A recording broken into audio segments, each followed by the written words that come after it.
Hi, I'm King 5 meteorologist Rich Marriott, and boy, we made it to Monday, but what a weekend, especially yesterday out at the airport. We had 63 degrees. That was just a degree off the record. So beautiful afternoon, lots of sunshine, and felt like spring might have come back for a day, which is pretty much what we were looking at. And then we saw the clouds starting to roll in around sunset last night, and we have a little weakening front that's pushed into Puget Sound. It's kind of stalled right now, producing some rain in a very narrow band. That's going to gradually dissipate as we move through the morning into the afternoon. That should go away, and then we'll see a little bit of a convergence zone behind it. So really about Seattle northward to about Mount Vernon, we might continue to see showers during the afternoon, but elsewhere things should pretty much wind down after we get this front fully dissipated there over the Sound. Take a look out this morning. You can see up there to the north around Bellingham already starting to see some blue sky, so that's an encouraging sign. And around the Everett area, I see things beginning to brighten up. It was looking very November-ish through most of the morning with rain and darkness out there. And out of the airport, still seeing that rain. It's probably sitting underneath that front right now, and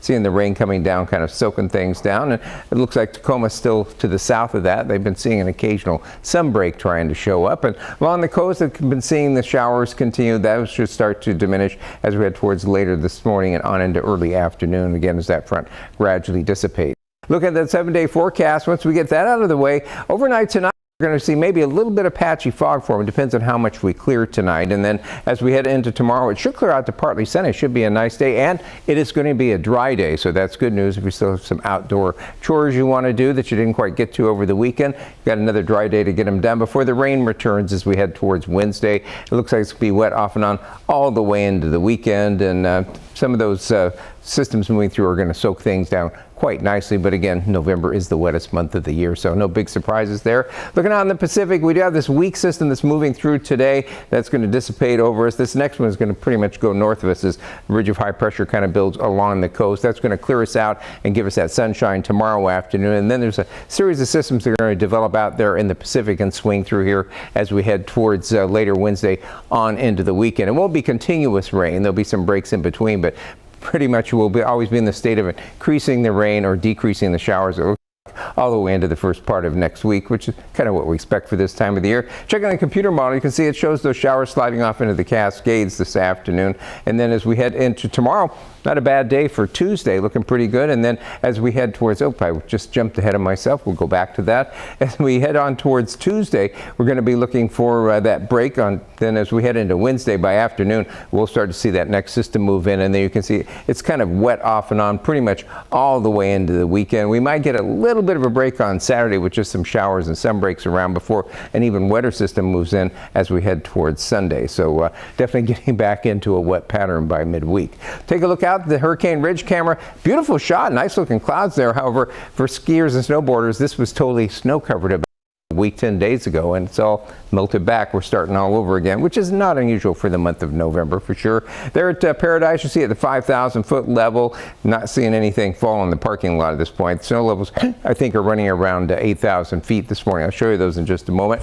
Bare and wet pavements, which you're looking at today for Stevens, Snoqualmie, and White Passes, and checking those snow levels, still staying pretty high, 8,000 to 9,000 feet here for the next few days. And then as we head to the end of the week, they kind of drop briefly down to 4,000 to 5,000 feet on Friday, but then we start going back up again as we head towards the weekend. So not really starting to build that base we need to get out there and start enjoying the snow on our skis and snowboards. So overall, you can see there at Snoqualmie, we'll be looking for rain. Temperatures getting into the mid 40s for the highs. And here in the lowlands, we'll see this rain this morning. That'll give way to just some off and on showers in the convergence zone, Seattle northward up to Mount Vernon. Temperatures this afternoon in the mid to upper 50s. Maybe a little patchy fog tomorrow morning, then sunshine in the low to mid 50s. Wednesday, we'll see increasing rain by later in the afternoon or early evening, mid 50s. Rainy and breezy on Thursday, rain at times Friday, showers and sun breaks Saturday, and rain at times again on Sunday. Highs as we head towards the weekend, dropping back briefly to the low 50s, back into the mid 50s for Saturday and Sunday.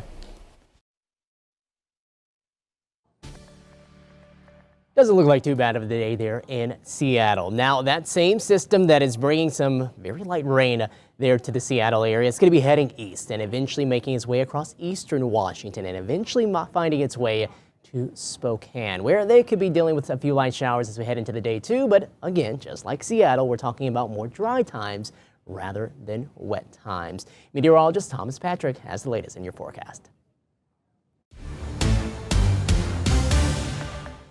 I'm meteorologist Thomas Patrick in Spokane, Washington. We had a pretty nice weekend. A lot of sunshine, just a bit of fog both Saturday and Sunday morning.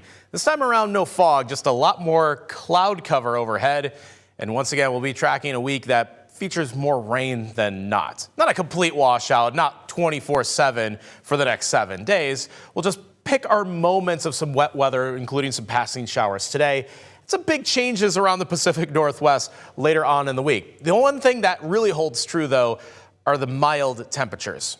Mild for November standards, that is. I think our highest will still be right around 50 degrees, which is above average for the season. Funny enough, for this November 10th, this is actually the average date for our first snowfall in Spokane.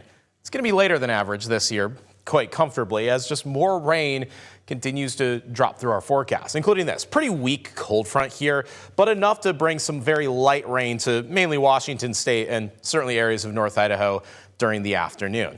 It's also going to create a small temperature spread from north to south across the region. Since that cold front arrives much earlier in the day, that undercuts the high temperatures to just the mid 40s to the north. So areas like Newport at 43, Republic at 45. Versus the Palouse in southeastern Washington, which will be able to realize the full heat of the day at about 55 degrees for a high temperature. Spokane and Coeur d'Alene sitting kind of halfway in between. So that's why I straddle us at about 50 degrees for the high temperature, which is at least 5 degrees above normal for the season. So we'll take that. Decently mild day. But remember, if our highs are going to be in the 50s, then we're only forecasting rain. Not just today, the rest of the week for that matter.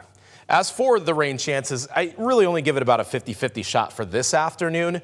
It's Wednesday, Thursday, Friday. Have some pretty decent chances as well. Thursday stands out as the tallest bar there. 80% chance, honestly starting to lean more towards guaranteed. Can't quite get it there yet since we are still 3 days away. So here's how this looks like for eastern Washington. This is the cold front that passes through. It'll bring some light rain. I don't call this scattered, however. This is just one wave, a singular wave of rain, probably lasts about 30 to 60 minutes, hour, maybe 2 at the most, and it'll just be moving right along, again, from north to south this time around. For Pullman and Moscow, that'll be closer to 5 to 6 o'clock in the early evening. So just some quick passing showers, pretty light stuff. As for the second half of the week, well, this trough develops into the Pacific Ocean. This is going to affect the entire Pacific Northwest, almost the full West Coast. For Spokane, it's right over on Thursday. That's why Thursday's rain chances stood out as the most overall. Friday, it will depend on if another storm is going to ride this part of the jet stream. This particular computer modeling does say it will rain on Friday. Others did not. So bit of a discrepancy there. All in all, I think just another decently wet week, nothing getting carried away this time. 2 to 4/10 of an inch of rain for most of the inland Northwest, probably a little bit higher in Coeur d'Alene. That the next 5 days combined. Again, a bit of light rain in Spokane for Monday afternoon, and then a dry Veterans Day, and then we're right back into more rain chances. Funny enough, the temperatures are still in the 50s 3 out of the next 5 days.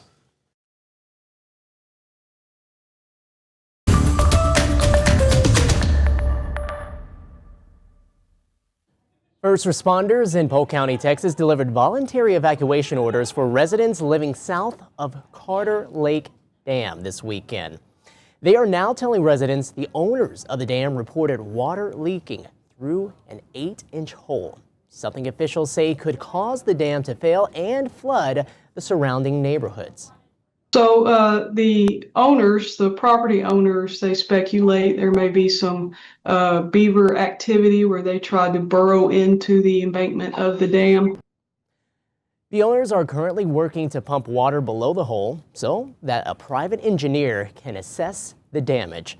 Officials are now telling those who have packed up to prepare to stay away for several days. All right, farther east across the country, even though things might be a bit quieter and milder here across the west, what goes up eventually has to come down, and that means temperatures falling across a lot of the eastern side of the country as an Arctic air mass is causing freezing temperatures in much of the U.S. over there. The polar plunge is bringing potentially record-setting lake effect snow to Chicago. An intense but narrow band could dump 3 or more inches an hour there. Here's a look at Chicago, and you can see those flakes are that. Just check out how big they are. And of course, when you get big flakes like that, they are going to pile up a bit more. Now, of course, the snow ratio, as far as snow to water ratio, is not quite as high, but you get a lot of slick roads when you're dealing with that. And with that band, of course, if it's right overhead, maybe for some spots there, we were talking about possibly 3 inches an hour, if not 3, maybe 2 or 1 inch an hour. That's what happens when these lake effect snow bands. They are very thin, but they pick up a lot of moisture. They're not only just for Lake Michigan, but for all the Great Lakes across parts of the Midwest. So snow has also hit the Midwest, and here's how it looked like in Indiana this morning. People over there took advantage of the snowfall by sledding. And you can see that too, just getting out there and enjoying some of the great scenes. And for a lot of them over there, this is going to be the first noteworthy snowfall of the year. So we'll see how things progress as we continue on throughout the next few months, heading into the latter part of fall and into winter. But it looks like there in Hammond, Indiana, things looking very wintry as of right now. All right, so we're going to be making our next stop to Portland, farther south across some parts of the Pacific Northwest. We're going to get into those details and talk about how their very low rain chance today will be coming to pretty big rain chances later into the week as we go on into that point. We'll talk about that after this. Okay, welcome back, everyone. Researchers at Oregon State are sounding the alarm after finding a record-breaking heat dome in 2021 scorched more than 1,000 miles of forest in western Oregon and Washington. Temps rose to 116 degrees in Portland in late June of that year, and for 3 days they saw record-breaking temperatures. Researchers say around 5% of the forest in western Washington and Oregon was damaged. Many lost leaves and needles that summer, which is something experts have never seen before. Having parts of the canopy die off, having the productivity for a whole season be curtailed is not good for the health of the tree and could contribute to forest decline. Adam Sidbley is a scientist who contributed to that research. He says some trees stopped growing in 2021 due to the heat. He's worried more trees could be pushed past their limit in the future. All right, we're going to stay in the Pacific Northwest, and we're now going to head to check out your forecast in Portland, where cloudy skies are going to be around, and yeah, maybe a quick little light shower here and there, but generally it looks like we are going to be dry for today as temperatures get up near the 60-degree mark. Another pretty mild day. Some changes on the way as we go later into the week. Meteorologist Rod Hill has your latest. Coming off the first dry weekend in a month, everybody's happy, and we have a pretty quiet Monday as well. I'm meteorologist Rod Hill here in Portland. We are watching cloudiness stream in, and we are watching already some light rain that's been falling up along our north coast, Astoria, Seaside, up across the river into Long Beach and Ocean Park. You can see the fetch of cloudiness, and a closer look, you can see the radar picking up a little bit of light moisture. This moisture band, which is a little more hefty up towards Seattle than it is down in our area, will be breaking up as it pushes inland, but the chance is there that especially Portland and Vancouver, that we see just a touch of passing moisture at some point today. We're talking about either seeing no rain or some traceable light rain or just barely measurable. So nothing overly consequential. This is noon and Futurecast, I mean, it shows literally a speck of a raindrop around Portland, a little bit of another wave of some rain pushing through Astoria. And really that's it. So you get the idea. We have a lot of quiet weather overall today. Some sunshine in central and eastern areas of our state. This is actually 6 p.m. tonight when the sun will be down. And you see the cloudiness kind of still here on the west side. No rain chance at all for Veterans Day Tuesday, starting off with a mixed bag of some clouds versus sun tomorrow. And then Futurecast likes clouds increasing, but no rain. Now, this is Wednesday. Generally, this keeps showers during the day offshore. I believe that it is at least possible we'll get some showers Wednesday coming up. But certainly it makes sense to say what we actually said all the way back on Friday of last week, that we just won't get any consequential or widespread measurable rainfall this week until we get to Thursday. That's when our next decent cold front weather system comes in. And that still looks to be the case. So with that said, This map sets up rain totals for Thursday and Friday of this week. And this does show a pretty good soak at the beach, over an inch. In fact, 1.79 Lincoln City shows rain amounts from Kelso down to Eugene, more like up to a half of an inch or slightly more has the potential, and then some manageable rainfall out across eastern areas as well. So Thursday's a ways off, a lot of quiet weather between now and then. The coast, best chance to see manageable rainfall today, and especially up around Astoria. This is our central coast, Chinook Winds Casino Resort, Lincoln City. Looks like it wants to rain, right? You can see the fairly thick cloud cover. Up at the lodge, really all the snow, we had 2 decent hits of snow back in October. And as you can see, other than some piles of snow that were shoveled or plowed, it's all gone up there. In fact, the early morning temperature at Timberline, 47 degrees. With the system coming in Thursday and Friday, Thursday afternoon into Friday, snow levels are expected to drop to Cascade Pass levels. So travelers, FYI, as our weather picks up again Thursday and Friday, you'll want to check conditions over the high country. Now, well, the leaves are disappearing, but still enough to produce some pretty orange in the live shot over Salem this morning with cloudy skies. And there's the way Portland looks. And with a shot of clouds, we'll take you to the 7-day. 58 degrees here the next several days. Again, no significant rain really until we get Thursday and Friday. An in-between day with showers on Saturday, and then rain picks up, it looks like, with a third front on Sunday.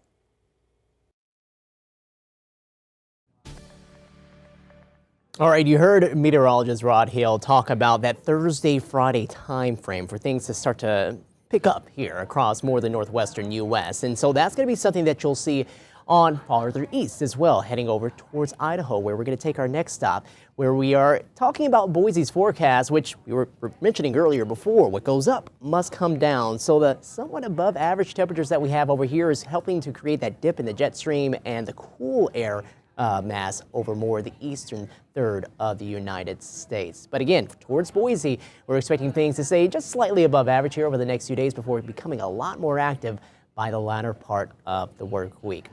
Tyson White has the latest. Hi there, I'm Tyson White out here in Boise at KTVB, and we're taking a look at this photo submitted to our Idaho Weather Watchers Facebook page from Kevin Merrill. Just a beautiful shot of the fall colors here. This is in Catherine Albertson's Park here in Boise, and the contrast with the ducks on the water there, just a really beautiful shot there. So thank you for posting that, and keep sending those to Idaho Weather Watchers Facebook page. You might say yours right here or on KTVB as well. Taking a look at our rake forecast, speaking of leaves, we are seeing a couple days of really good conditions to get out there and get all those leaves picked up, because we've been seeing them falling quite heavily here across the Treasure Valley in southwest Idaho. Tuesday's looking pretty good out there too. Some light breezes might help keep those leaves in one place, 61 degrees. Wednesday, we'll be seeing some increasing clouds, but we'll see temperatures that are really great to get out in the yard and spend some time out there getting all those leaves cleaned up. Thursday, well, that's when we start seeing some changes though. We'll start to see some rain showers pushing in our area. We'll get into those changes here in just a moment. Let's take a look though around the region here this morning. Redfish Lake out looking at the visitor center camera here. Really a beautiful shot. Kind of ominous though with some of those low-hanging clouds over the lake there, but still relatively beautiful here.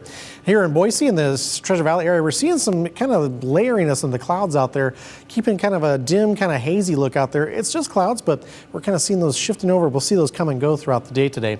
Here in the Long Valley area, Smiths Ferry looking really quite taking like falls, like taking shape here. Beautiful conditions here as well. And then here in the May Marina out over Lake Payette, we saw some low-hanging clouds this morning, really kind of keeping right there at the water level, but beautifully burning off throughout the morning today. We'll see some nice conditions here in McCall throughout the afternoon. So we take a look at our daily almanac today. Will be about 8 degrees above average for a daytime high, really kind of setting up a nice conditions across much of the area. Here for the Magic Valley for today, we'll see temperatures in the low 60s, partly cloudy skies out there. Same thing goes for the Central Mountain locations, partly cloudy skies, temperatures in the upper 50s. Really nice conditions here. We'll see that continue again as well for the West Central Mountains. Riggins going to be the warm spot here at 68 degrees for a daytime high. Really warmness across the region out there. Temperatures for the Long Valley in the mid 50s for daytime highs today. Partly cloudy skies again. The high thin clouds will be kind of hanging over the Treasure Valley. Upper 50s for the western edge of the Treasure Valley. And then same thing goes for the Boise area. Near 60 degrees for a daytime high today. 63 out there in Mountain Home. They'll be the warm spot here in the valley. Again, those high thin clouds will make the sunlight feel a little bit filtered out there. And it's kind of a precursor to what we'll expect for later on this week. Once we get to midweek, that's when we kind of see the pinnacle of our warmth, for the week out there. But then Thursday, that brings some changes. We'll start to see some rain showers pushing into our area. We'll clear out just a little bit by Friday, and then Saturday and Sunday, that's when we start to see those temperatures drop. We can also start seeing some mountain snow out there. We're still kind of keeping an eye on models because they're not agreeing quite yet on how much moisture will be seen out of these storms into the weekend, but we're kind of keeping an eye on that. So stay with KTVB to follow that track here on our weather page as well. Here's what's kind of setting up the big picture. We got this high pressure system. It's been funneling up some of the warmth out of the southwest. It's also been keeping this system to our north and keeping those high thin clouds just kind of filtering over our area. We are keeping an eye on this storm out here in the Gulf of Alaska. That's going to be our next weather maker pushing in. That's going to bring us some chances of showers and mountain snow by Thursday and into the weekend out there as well. As we put Futurecast into motion here, we're going to see that those thin clouds push in through Wednesday, and then we see that storm system pushing in Friday out there. As we take a look at our 7-day forecast here for the Boise area, we're looking at pretty decent conditions all the way through midweek with that chance of showers, that is, on Thursday into the weekend, and cooler temperatures by Friday and Saturday. Coming up, sustainable farming isn't just a trend for a local winery. We'll tell you how sheep are keeping its operation eco-friendly when we get back. All right, thanks for joining us again. If you've ever wondered what wine, sheep, bees, and McDonald's could possibly have in common, well, you're about to find out. Our station in Boise, Idaho, shows you how a winery in Canyon Country, where sustainability isn't just a buzzword, but a way of life. On 35 acres in Wilder, you'll find one woman what is my title? who wears all the hats. I do everything. Everything includes owning Carey Hill Winery, It's been all trimmed and pruned. a place that takes their environmental responsibility This is where our sustainability comes in. very seriously. It starts with the sheep. I have been raising Carey Hill sheep. Carey Hill sheep are only basically found in Northern Ireland, England, and Wales. And they're not allowed to be exported, and the United States does not import them. Hard to find, but that didn't stop Mindy Mayer from spending years of breeding to get some. And I was the first person last spring, a year ago, to have 4 ewe lambs born that were 100% and 2 ram lambs born.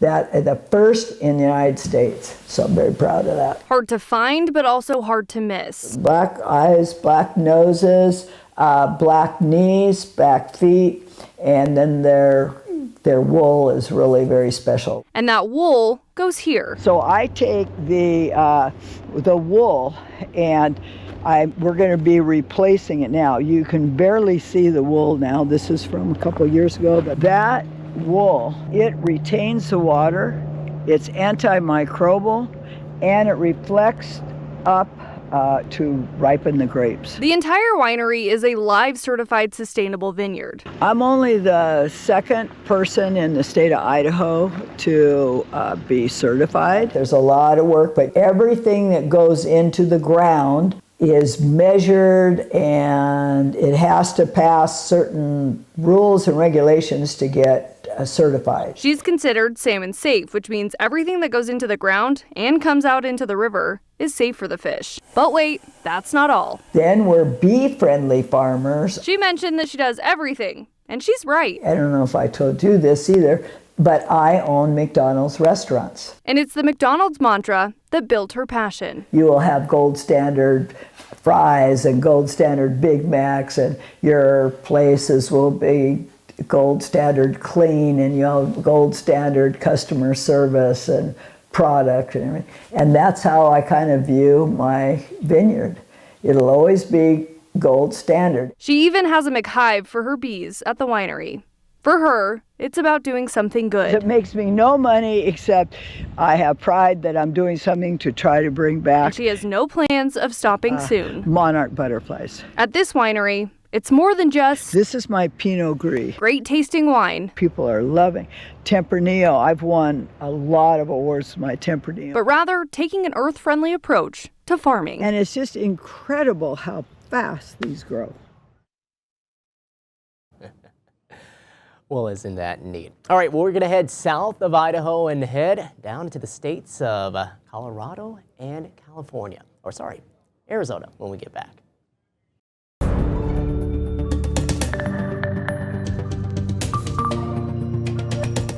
is the season, right? So thank you for sticking with us here on Weather Out West. If you're dreaming of cutting your own Christmas tree this year, well, Golden Gate Canyon State Park in Colorado has you covered. But there are a few rules. Colorado Parks and Wildlife is offering 250 permits through a lottery system for select areas of the park. Permits cost $35 per tree, and winners will cut their tree by hand. No chainsaws or power tools allowed on December 6th. And if you are chosen, you not only get a tree, but you can also participate in a holiday celebration at the Visitor Center with hot drinks, food, Santa photos, and ornament decorating. Applications run through November 15th, but only online. And all trees must be carried back to your vehicle. And once you have your Christmas tree, according to Christmas tree professionals, there is a right time to buy and put up your evergreen. And that window revolves around when you want to take it down. The average evergreen lasts roughly 4 to 6 weeks from its harvest date. That means the best time window to put your real tree up is the first week of December. If you want it to last through the holiday before it may start to die. All right, there are a lot of evergreens as you head up, especially across the Rockies in Colorado and in Denver. You are heading into a season where, it might be time for you to eventually get out there and start to cut your trees. Kathy Sabin and Jada Knowles have your details in your forecast for Denver. Hello from Denver, Colorado. I'm 9 News Weather Impact Team Chief Meteorologist Kathy Sabin. We've had an interesting few weeks of weather. Warm, dry, big, beautiful full moon, record high temperatures, big wind events. We've been talking about elevated fire danger, but now the pattern will be shifting yet again. There's this big polar vortex, cold Arctic air, plunging all the way to the Gulf and then sliding up into the Northeast.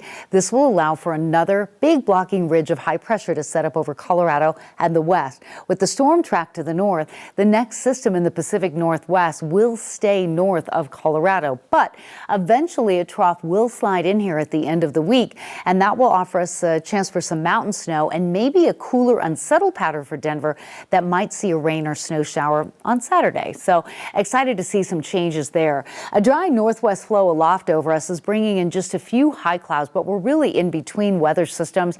This one north of Seattle, this one that's combining forces with that cold Arctic air mass, which is going all the way south. It's moving pretty quickly. It's a short-lived cold snap through the mid-Atlantic and into the Northeast, and you'll notice Colorado misses out. Sunday morning, a little bit of that cold air sloshed back into the eastern plains, and we started in the mid-20s Sunday morning and only warmed to the mid-40s in the afternoon. No appreciable moisture, though, and so we've had these wild temperature swings with all of the impactful rain and snow west of us and east of us, and that looks to be the trend for most of this upcoming week. But as I mentioned, we will have a shift in the pattern by Friday and Saturday, so at least the mountains will see more than just the high clouds that we see coming in on the Futurecast. So we start Monday morning with temperatures in the mid-30s. We warm to the low 70s. Again, Sunday's high was 46, so we're all over the place with these numbers. Temperatures trend above average for Monday, Tuesday, Wednesday, Thursday, possibly Friday. Cooler for the weekend, highs in the 50s with a chance for a rain or snow shower Saturday, and this cool, unsettled pattern will continue into next week. Well, welcome back, everyone. I'm Weather Impact Team Meteorologist Jada Knowles here in Denver, Colorado. And of course, I wanted to talk about something very special. The seasonal settings, of course, talking about your ceiling fans and what month to rotate them. But in the summer months, we usually rotate them counterclockwise. That helps really get the air flowing. Air is forced straight downward, producing a wind chill effect, and that's the reason we see the cool feel inside our homes. But of course, when we get into the winter months, we're really talking about clockwise. That warm air is trapped up high and it's forcing into the ceiling, pushed along the walls, and eventually down to the floor, really helping it ventilate the area. But today, you might want to just go ahead and have that summer summer setting on because temperatures are going to be really warm for this time of month here in Colorado. We're talking about that high pressure system finally building back in after seeing that Arctic air over the weekend. Much warmer temperatures is expected for this afternoon. Matter of fact, I forecasted 70 degrees, lots of sunshine, a beautiful day to be outside, but of course to have those ceiling fans on the summer mode because you want to make sure you're staying nice and cool inside your home. The rest of your 7-day forecast, though, looks very nice and warm. I mean, we're going to continue with these warm temperatures because of that high pressure system. 71 on Tuesday for Veterans Day, 69 by Wednesday. Guess what? We're still holding steady with the 70s as well as 60s for Friday, but then big changes on the horizon as we head into the weekend. We're talking about much cooler temperatures behind a strong cold front, only seeing the low 50s, and then that's when you want to change that ceiling fan back to the winter mode because you want to stay warm in your home. But 53 on Saturday as well as 52 on Sunday. It might be even really chilly for that Broncos game, and we're even tracking the potential for some wintry mix here in the downtown Denver area on Saturday. But of course, we're still a couple of days out from that, and we're going to continue tracking that the closer we get. All right, so we're going to keep the theme going. We talked about the cool air mass off towards the east. What goes down must come up, right? Or you say it the other way around. What goes up must come down. Well, for us here across the western U.S., things have been warmer than normal as things have been cooler than normal across the eastern U.S., and that's what we're expecting to continue down into Arizona. Phoenix, it's forecast looking like we're going to see highs maybe above average by 5 to 15 degrees, where maybe that means more highs in the 80s here as we head over the next few days. But as we get closer to the weekend, there are going to be some changes on the way.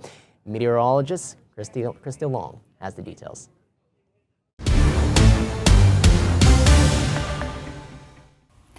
Hey there, I'm meteorologist Crystal Long in Phoenix. We're waking up on a Monday with a bit of a heat hangover, I would say. We're coming off of a record-setting Sunday where we cracked 90 degrees for the 181st time this year, which is already above our typical quota. And it sounds like nonsense now that we're heading into the middle of November. Hopefully this will be the last of them. Today, though, yikes, watch that mercury like a hawk because we're going to be on the verge of 90 degrees once again, although I'm calling for 89 and I'm sticking my guns to it. 91 is the record for the date set in 2009. But I mean, come on, serious surplus on the thermometer as we're tacking on an extra 10 here in Phoenix. In Phoenix, we've got company in the above average boat.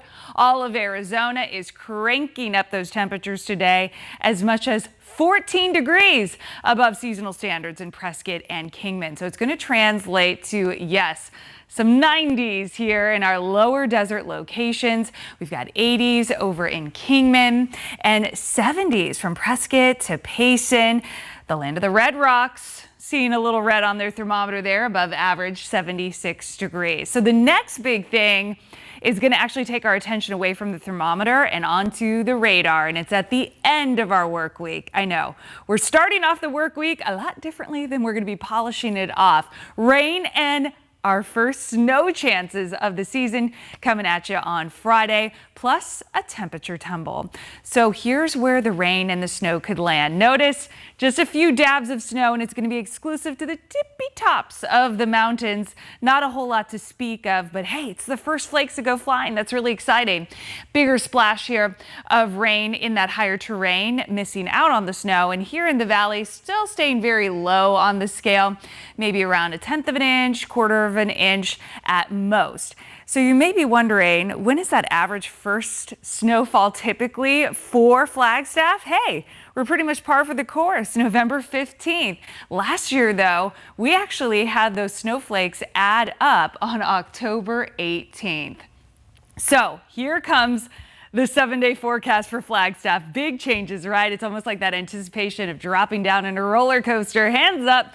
We're warm for the norm now, mild in the 60s, but then temperatures fall off fast for the weekend. We're going to have highs that are in the 40s on Saturday in Flagstaff, with most of the rain falling on Friday. And it's not until that colder air catches up later that we see kind of that switcheroo from raindrops to snowflakes. That's why we're not expecting to add up all that much. And in the valley, closer to records than normals today. We slide down closer to normal by the end of the week, but actually slip a smidge below average once we get into your Saturday. What a change by the weekend, right? But Friday, make sure you have those umbrellas ready. That is going to be our best shot for a shower.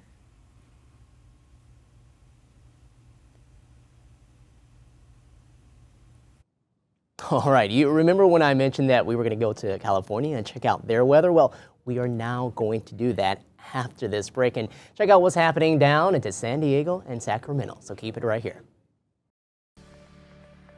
All right, thanks for joining us again. Let's go ahead and head on to Northern California, where we've been talking about the temperatures being above average. It looks like today we could see some spots there in the Northern California area, at least around the valley, in the upper 80s. It's going to be a warm day over there, and overall a pretty quiet start to the work week, and that will include your Veterans Day. If anybody has the day off tomorrow, looks like things are looking to be pretty nice there too, before things do begin to become a bit more active by the end of the week. Meteorologist Rob Carlmark has the latest.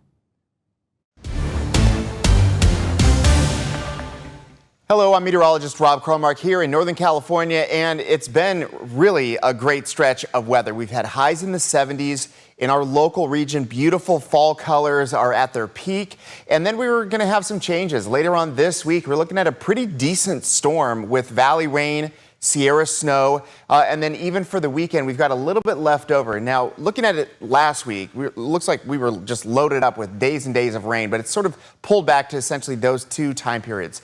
But early this morning, we're looking at some clouds and some fog. Then we're going to see some just beautiful, dry, warmer weather for the foothills, sunny skies in the Sierra. We're still hanging on to this early fall sort of back and forth between some wet weather, which we had last week, and then nice weather, and then going back to wet weather. Clear skies, beautiful conditions. Just looking at where we could be, if we did not have those bigger early season storms, we'd still be in prime fire season. I know it sounds crazy because with these shorter, colder days, you're just not looking at, a lot of heat that you usually get with fire season. But if it's still dry, that vegetation's ready to go. You throw in some north winds, and that's a bad situation. The Camp Fire, one of the most famous, most destructive fires of all time, happened in November. But as we're moving forward here, the level of smoke that you see is just low-level intentional smoke. Big piles of vegetation that are allowed to burn by whoever owns the property because there's just no way to remove it. So we have permit burning. We also have wood burning in fireplaces, and that's really the only smoke that you're going to see. As far as our pattern, it's pretty simple. High pressure is right on top of us, so it's going to be dry and it's going to be nice. We are in a La Nina season, so it looks like a wetter Pacific Northwest, drier Southern California. We are somewhere in between, but likely going to end up by the end of the season for December, January, and February, when you average everything out, probably a little bit warmer than average. So let's go ahead and take a look at those temperatures. I mean, this is probably the best weather in the whole country, to be honest with you. I mean, wouldn't you want to be here rather than anywhere else? We've got 70s for the foothills and the 60s for places like Truckee, South Lake Tahoe, very close to records. Mid-upper 60s in November for Tahoe. Hey, that's warm. It feels warm at altitude. We've got temperatures in the low 80s for the southern end of the San Joaquin Valley. You'll find some cooler temperatures right along the immediate coastline, 71 Half Moon Bay, 68 in some other coastal spots. But it's going to be bordering on upper 70s and low 80s for so many locations. Again, this is going to be very close to records and the warmest day of the week for sure. But we could be looking at some patchy early morning fog. Nothing but mid and upper 70s. Absolutely beautiful, wonderful. And when you're out doing things in this kind of weather, 78, even though the days are shorter, it feels kind of hot for at least a little period of time. Looking at the future cast, this is just focused on the next couple of days where we could see some patchy fog and maybe some upper level clouds. That's really about it. But notice on Wednesday into Thursday, things really do start to change. So Wednesday, I think we're fine. Early on Thursday, we're going to get rain. At this point, ballpark, we're looking at half an inch to an inch of valley rain. And I would say 4 to 6 inches of snow over those mountain passes. So that's something, but not quite enough to really shut things down. I think we're going to get some chain controls, but that's really about it. So over the next 10 days, this will easily be the warmest. Veterans Day is on Tuesday, valley rain, Sierra snow on Thursday, and a colder storm on Sunday.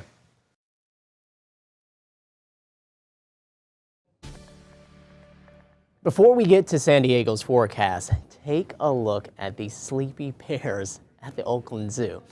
Keepers there say black bears, grizzly bears, and brown bears are entering torpor season, a winter sleep where a lower body temperature, heart rate, and metabolism to conserve energy. Wildlife experts say though the hibernation lasts for a while, depending on the bear's location and food availability, the bears are able to wake easily and frequently. All right, we're going to head on farther south where San Diego has a pretty great zoo in and of itself. But we're going to talk about the forecast for San Diego and how there are some warm days and possibly some more of that coastal fog that's going to be around here as we head on into the start of the work week. Meteorologist Vanessa Paz with the latest.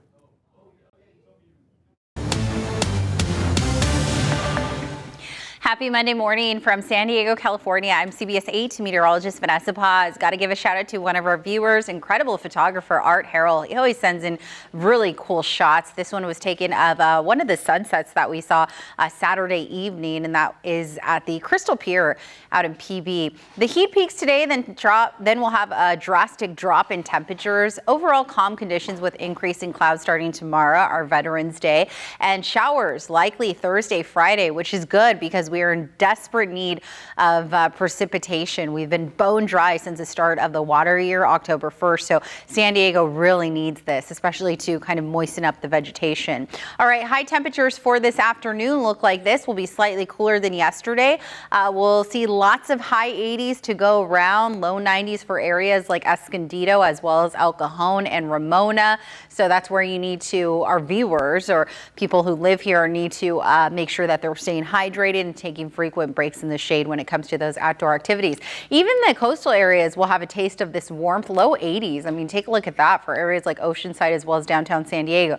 The good news, though, is our San Diegans, if they love the heat, they need to take advantage of today because temperatures will start to plummet tomorrow. All right, taking a look at our rain chances. These percentages continue to fluctuate, but now it looks like the greatest shot of seeing rain Thursday and Friday. So here's that ridge of high pressure continuing to enhance offshore flow, and then we'll have this trough of low pressure tapping into a lot of moisture, kind of a column of water high in the atmosphere, and that's going to bring us a good amount of rain, especially for the northern half of California starting early Thursday, and some of that rain trickles south, saturating counties just to our north, including Santa Barbara, Ventura, LA, Orange counties, and then finally it makes its way towards San Diego late Thursday and lingering into Friday. And it's a fast moving storm. It's in and out of here by the time we get to this weekend. So I know a lot of people are wondering if the storm is going to dampen their weekend plans, no pun intended, but it looks like by Saturday and Sunday will dry out. So we'll have a kick in those winds once this storm arrives come Thursday morning. We'll have more of that northerly or southerly flow, southwesterly flow, I should say. And that could give us some gusty winds for the county's eastern half. All right, Veterans Day forecast. Thank you so much for your service. I can't emphasize that enough. High 60s tomorrow, high 70s rather, for the coast and mountain areas, high 80s for the inland valleys, and will be toasty still in our deserts in the low 90s. Here's what your coastal and inland 7-day forecasts look like. I mean, take a look at that difference. For the inland valleys, we'll be shooting into the 80s still tomorrow. And then we're plummeting down to the 60s by the time we reach Friday. So Wednesday and Thursday sort of act as our transition days into very cool temperatures. Overnight lows are also going to take a pretty significant drop. I mean, we're going to be in the 40s by the time we get to Friday and Saturday nights. So yeah, if you were hoping for fall-like, even winter-like conditions, they are certainly on the way. The mountains and desert areas will be in the mid-80s. Come tomorrow, and then we're in the 70s on Wednesday, 60s rebounding Thursday and Friday. The deserts, one more day of the 90s tomorrow, and then we're in the 80s come Wednesday. A week after Typhoon Komaigi hit the Philippines, another one made landfall and laid waste. We'll tell you about it and also what Typhoon Phong Quang and the impacts are having on the area when we get back.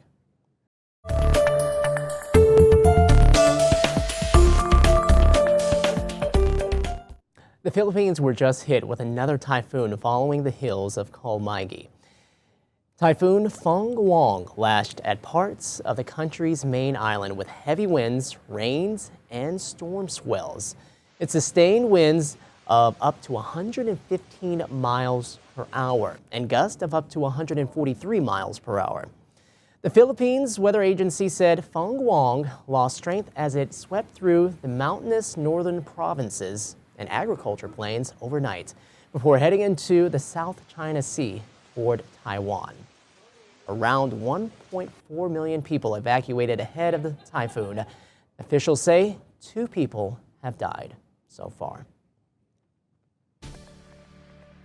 All right, that's going to do it for us here on Weather Out West for today. I'm meteorologist Adam Claiborne. Thank you so much for being with us and joining us. We'll see you right back here on Tuesday.